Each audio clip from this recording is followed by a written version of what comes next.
Before we dive into today's episode, if you're a coach who wants a simple roadmap to turn your coaching vision into a life-first business, make sure you grab a copy of my free Spacious Business Blueprint. It's a one-page planning tool, plus a short training that walks you through the 7 core foundations that create steady client flow. So if things have been feeling scattered or heavier than you know they should, this is going to help you step back, look at the big picture, and see exactly what needs your focus right now. The link to grab your copy is in the show notes. All right, let's get into today's episode.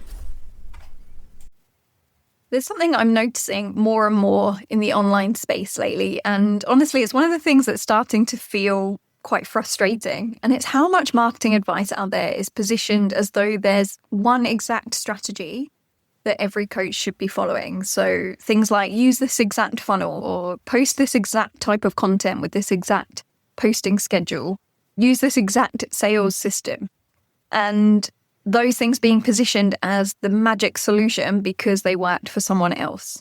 But someone else's strategy does not automatically mean that it becomes the right strategy for you and for your business, your personality, your strengths, your audience, your energy, all those things that are unique to you.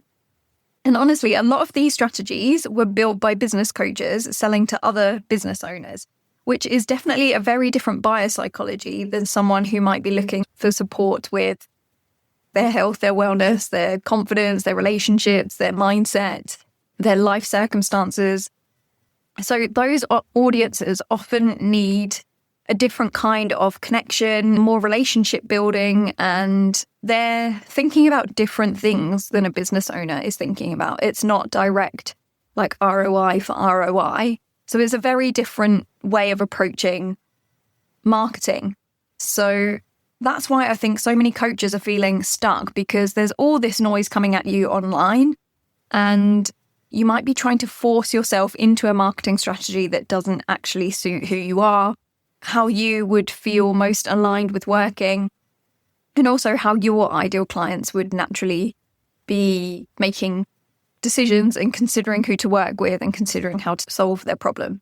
My belief is that the goal isn't about finding an exact strategy to plug into your business that's going to work for you, but about building a calm, grounded system that's rooted in real marketing psychology, but it's adapted. It's adapted to your personality, your strengths, and your business. So in today's episode, I want to help you identify your marketing personality, because I think that's a big part of it, is understanding how you feel best marketing, so that instead of it feeling like a performance that you've got to show up for and be someone else to do, it feels aligned for you, it feels lighter, and it feels like something that you want to show up and do. If it's something that feels horrible to show up for, you're just not going to want to be consistent in doing it. And you're going to be so focused on clawing at the results rather than thinking, actually, I enjoy doing this. I feel like I'm showing up in service and in value, and I am going to stick it out, and I'm going to be consistent enough to actually see those results, rather than throwing in the towel before it's even had a chance to work because it feels so out of alignment for you.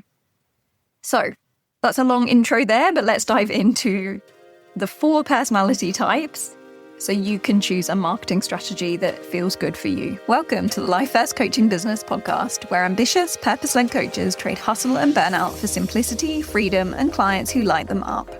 I'm Leonie, ex-architect and business owner turned business coach. If you're craving a business that feels spacious, joyful, and actually fun, you're in the right place. Each week, we'll be diving into the strategies, the systems, and the mindset you need to make your coaching business work for you. So let's dive in. Hello, welcome to today's episode, where we're going to be diving into 4 different marketing personality types to help you identify the way you can approach your marketing so it works for you. Because when you combine that self-awareness with a simple structure in your business and a strategy that fits your natural strengths, you can make marketing feel much lighter, much more enjoyable. And it starts to feel like something that fits into the natural rhythms of your business. And it's not something that you're going to constantly dread and end up wanting to avoid, or thinking like, oh, do I have to show up again today and market my business? Because if you're feeling like that about it, it's not going to be effective.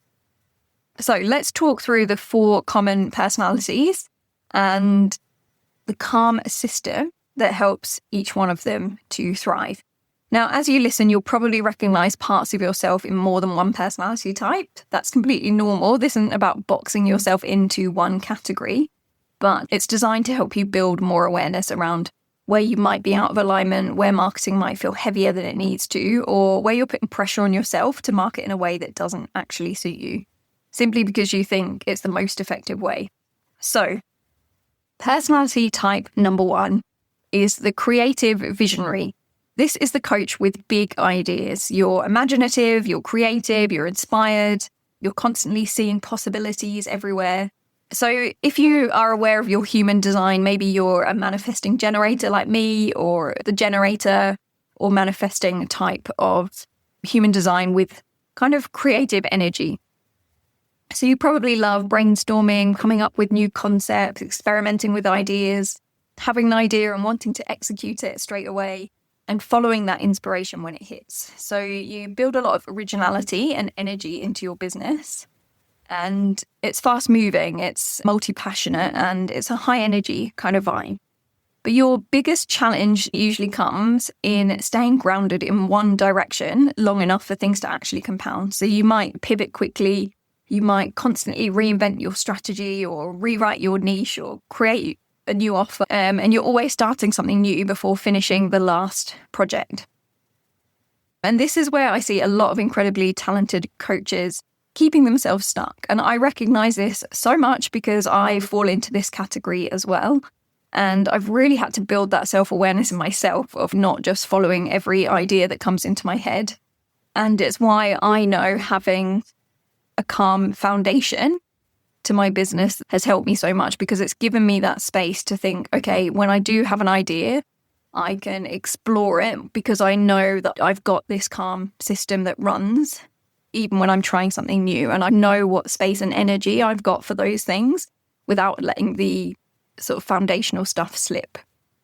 So sometimes it's counterintuitive as a creative visionary to think, I need systems, I need to have consistency, repetitiveness.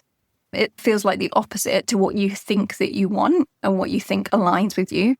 But actually, when you see it as this thing that frees you up to have more space for those creative ideas, then you can see how important it is, because it allows you to follow that personality type without sabotaging your results, without sabotaging your business. So having a system in place that gives you that foundational consistency then gives you the freedom to explore your creative visions.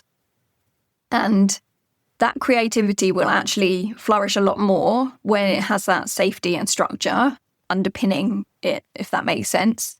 So it's counterintuitive, but I think it's really a different way to approach that creativity, rather than thinking, oh no, systems are my worst thing I can imagine, or having to do the same thing all the time really bores me. And actually think, no, if I build this foundational system, so I know I can be consistent, I know I am showing up with a consistent message and a consistent brand, and I'm making those consistent invitations, then I've got the space and the freedom to try the more creative stuff around that. So that's personality type 1. Then the second personality type is the thoughtful thinker.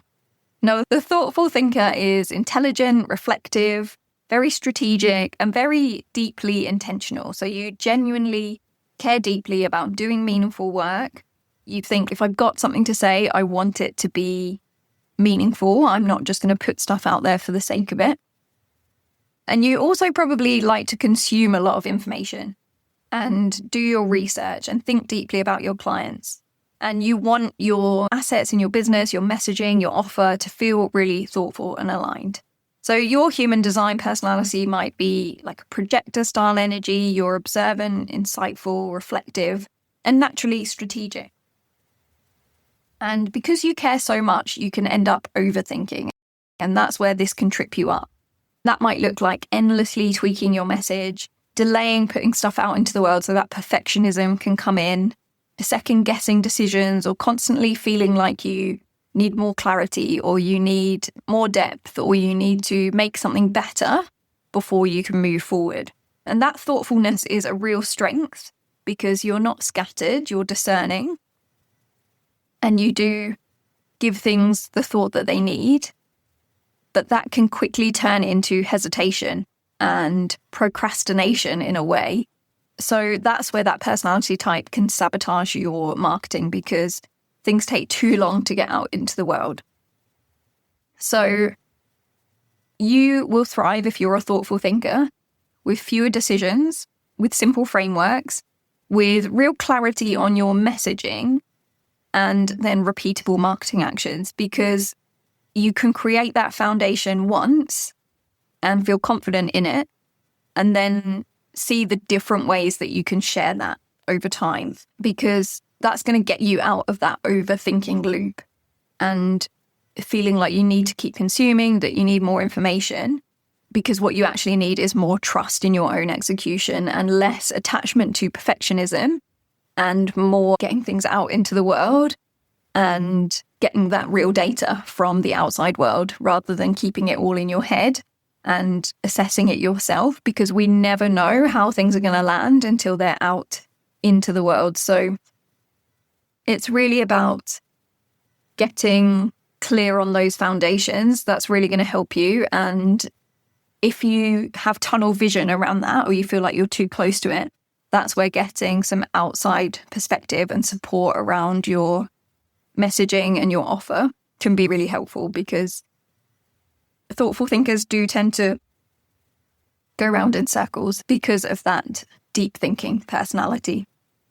And then the third personality type is the natural connector. Now, the natural connector is relationship driven. You are someone who thrives in conversation, in-person connection. You're warm, you're engaging, you can build trust with people quickly, and you probably shine on calls or in networking spaces, inside communities. And if you're thinking about human design, this one can sometimes overlap with like generator or sacral type energy, or people who naturally create momentum and opportunity through genuine connection and responsiveness. So your business tends to grow best through relationships. But sometimes your challenge is then relying only on connection, which usually means relying too much on referrals and then having inconsistency in your business, no consistency in your lead flow or your visibility, because it's all about word of mouth, or it's all about your people skills, which are an amazing skills to have in your business. So you've got a real advantage if this is your personality type. And it's just about seeing, okay, how can I support myself with simple follow-up systems, recurring invitations, and consistency in my visibility and lead generation. And not seeing that as something that takes away from your connectiveness or your abilities to connect and build relationships, but as something that can support it and bring those people to you for you to build those connections quickly. So you just need supportive structure around the relationships you're already building naturally, and a bit more of a strategic plan around how that fits into the bigger picture and can become your superpower in your marketing, and not something that's going to hinder you because it's the main thing you're relying on. And then the fourth personality type is the grounded guide. The grounded guide is calm, thoughtful, depth-focused, and intentional. So similar to the deep thinker, you care more about meaningful work than constant visibility. And you value things like spaciousness and depth and intentionality and quality over quantity. So you might be someone who is much more comfortable showing up on Substack than Instagram, that you would prefer to create more in-depth long-form content than short reels. And you probably don't like that feeling of performing, or like that you're constantly having to show up and perform online. And this personality overlaps a lot with kind of projector or reflector energy, people who often work best with more space and depth, maybe a more introverted personality. And your presence is often naturally calming and trustworthy. And you build that trust when you are getting in front of your ideal clients. But because you value that way of showing up, you can sometimes become too invisible online. You might struggle with consistency. You might be avoiding visibility or feeling drained by the idea of showing up and getting visible. So I think the first thing to be aware of here is that you don't need to pressure yourself to become louder or more extrovert to grow your business. Actually see your quiet authority as your superpower, but understand how you can build that visibility without it draining you. So a grounded guide often thrives with batching. When you have got more energy, doing the things that you can plan ahead, record ahead, and have them going out so that you feel like you've got that spaciousness. So say that was in 1 week of the month and the rest of the month you're not having to do any of those actions. That can feel a lot more aligned for a grounded guide because it gives you that spaciousness.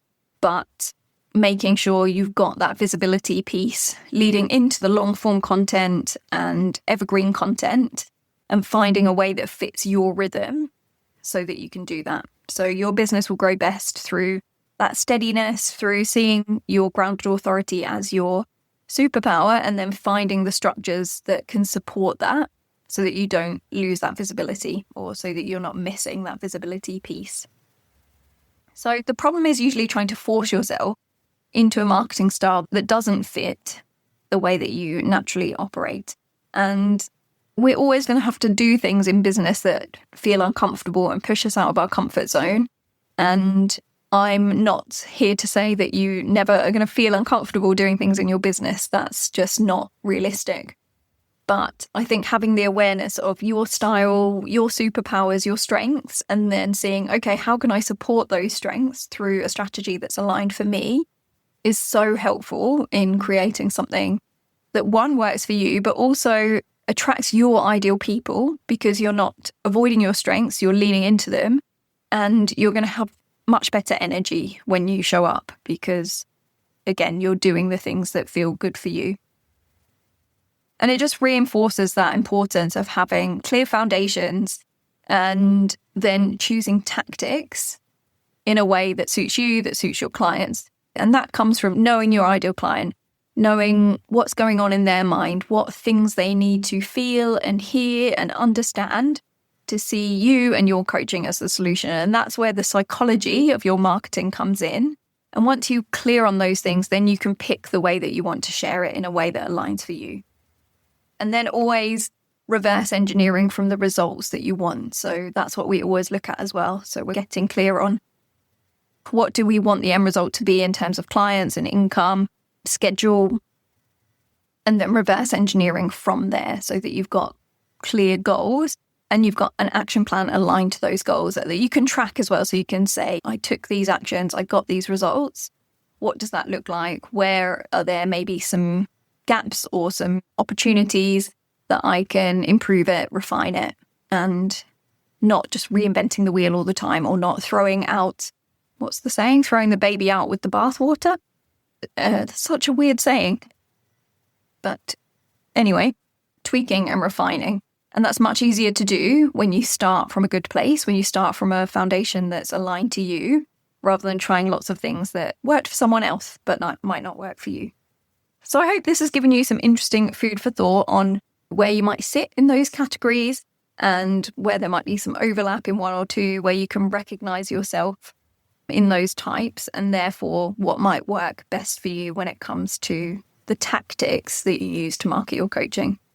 So if this episode has made you realize that actually you might be doing things that aren't out of alignment, or you're not really sure on how you could pull this all together in a way that will work for you and for your niche and for your clients, that's exactly the kind of work I help coaches with inside my one-to-one business strategy deep dives.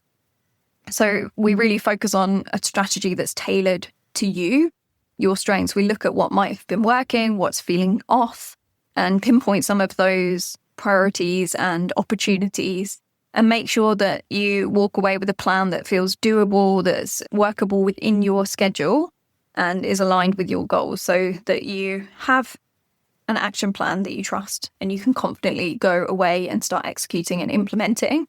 So if that sounds like something that you need right now, I will include the link to that in the show notes. Thank you so much for tuning in. As always, if you've got a second spare, please leave a rating and a review. And if you know another coach who would find this episode helpful, please share it with them as well. And have a great week, and I'll catch you again next time. This episode was brought to you by the Life First Coaching Business Playbook, the program for coaches who are ready to turn their coaching expertise into a business that actually works. Inside, you're not just learning what to do, you're building your business with all the tools, templates, and steps you need to implement with ease. Plus, you get ongoing support from me so you never get stuck on a decision or lose momentum along the way and can keep moving forward. You'll refine your niche and message, you'll create a compelling signature offer, and put a simple marketing system in place so you can attract clients consistently. So if you're ready to build a business that feels simple, spacious, and actually good to run, you can find the link to all the details in the show notes.